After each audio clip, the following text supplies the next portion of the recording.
A VPN, a virtual private network, protects the automation cell especially against frauds who cheat, trick, and deceive you. How do these frauds operate? In the internet or via its logs, every node can exchange data with any other node. This procedure is rather simple and is based on packages with senders' and recipients' addresses. Masquerading by falsifying the sender's address, for example, is not a great technical challenge for such a fraud.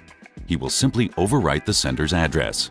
In this way, the frauds manage to gain the recipient's trust by tricking them and can read out or modify processed data by means of faked sender's address, for example.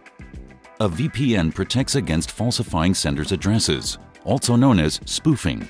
But a VPN also offers effective protection against hijacking, replay, sniffing, and man-in-the-middle attacks. In order to avoid any such frauds, the VPN is used as a mechanism for protection. VPN puts up a virtual private network among two partners.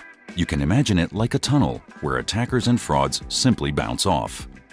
From the inside, the VPN looks like a normal network. Nothing special has to be observed for the addressing and configuration. For building up a VPN connection, one partner is the server and the other one is the client. So what happens when the connection is made? 1. The VPN server waits for the other partner.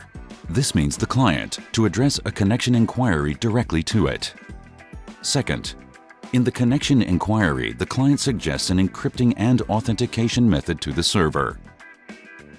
Third, the server and the client agree on a procedure both partners support. The tunnel is built up and the network nodes behind the VPN client and server can now communicate on a safe channel.